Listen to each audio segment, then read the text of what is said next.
দর্শক, এই মুহূর্তে ঐক্যমত্য কমিশনে কথা বলছেন বিএনপির স্থায়ী কমিটির সদস্য সালাউদ্দিন আহমেদ। আমরা সেখানে যুক্ত হচ্ছে। দমন কমিশনের বিষয়টি এখানে আসছে। বিদ্যমান আইনে অনেক সংস্কার প্রয়োজন। আমরা প্রয়োজনীয় গণতান্ত্রিক সংস্কারের মধ্য দিয়ে দুর্নীতি দমন কমিশনের নিজস্ব স্বচ্ছতা, জবাবদিহিতা, নিশ্চয়তা বিধান করতে চাই এবং একই সাথে একটি শক্তিশালী দুর্নীতি দমন কমিশন, কার্যকর দুর্নীতি দমন কমিশন আমরা গঠন করতে চাই। এই কথাগুলো আমরা বলেছি এবং আরও অন্যান্য কমিশন এবং আইনের দ্বারা নির্ধারিত আরও যদি সংস্থা থাকে, সকল বিষয়েই ঐক্যমতের ভিত্তিতে আমরা আইন প্রণয়নের মধ্য দিয়ে সেই নিয়োগ বিধিটা স্ব আইনে রাখতে চাই।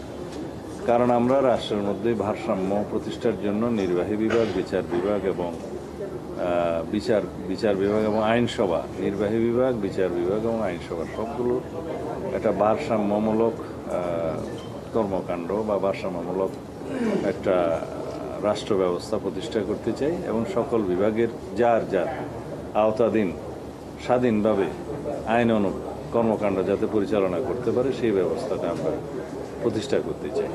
এই বিষয়ে এখানে আমার বক্তব্য শেষ। আর দ্বিকক্ষ বিশিষ্ট পার্লামেন্টের ক্ষেত্রে আমাদের দলীয় প্রস্তাব, যেটা আমাদের 31 দফাতে ছিল, সেই প্রস্তাবেই আমরা আবার দিয়েছি যে আমরা দ্বিকক্ষ বিশিষ্ট পার্লামেন্টের উচ্চ কক্ষে 100 সদস্য বিশিষ্ট আমরা উচ্চ কক্ষ প্রতিষ্ঠা করতে চাই এবং সেই 100 সদস্য পার্লামেন্টের নিম্নকক্ষে অর্থাৎ জাতীয় সংসদে প্রাপ্ত আসনের ভিত্তিতে সেটা নির্বাচিত হবে এবং তার পাওয়ার ফাংশনের মধ্যে আমরা যে সমস্ত বিষয় এখানে আলোচনা হয়েছে সেটা একটু পরে বলবো।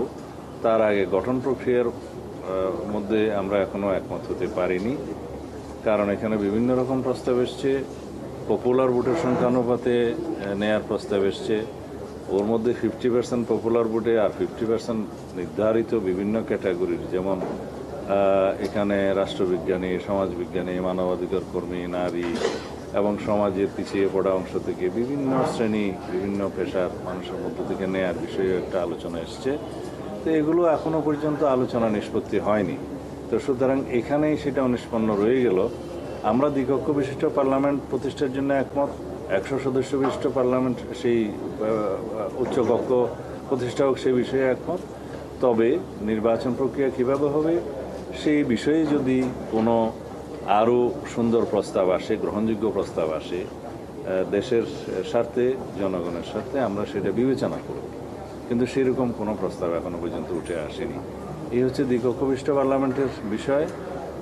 আর নিম্নকক্ষের বিষয়ে অর্থাৎ বিদ্যমান যেটা আমরা জাতীয় সংসদ হিসেবে জানি, সেখানে বর্তমান পদ্ধতিতে যেভাবে নির্বাচিত হয়, যে এখানে ইংরেজিতে সেটা বলা হয়েছে পাস দি পুল, সেটা বলে সেই সিস্টেমে, মানে সরাসরি নির্বাচনের ক্ষেত্রে সংসদীয় আসন, সেই সিস্টেমে এই জাতীয় ঐক্য কমিশনের পক্ষ থেকে লিখিত প্রস্তাবে সেটাই বলা হয়েছে। আমরা সেটাতে একমত। হয়তো দুই একটি দল আলাদা কোনো মতামত থাকতে পারে, সে বিষয়ে আমি যাব না। তো সুতরাং এখন এই দুইটি বিষয়ই আজকে অনিষ্পন্ন রয়ে গেল। জাতীয় ঐক্যমত্য পোষণ এখনো হয়নি। জাতীয় ঐক্যমত্য কমিশনের কাছ থেকে প্রস্তাব এসেছে যে সেটা ওনারা আবারও আলোচনা করবেন।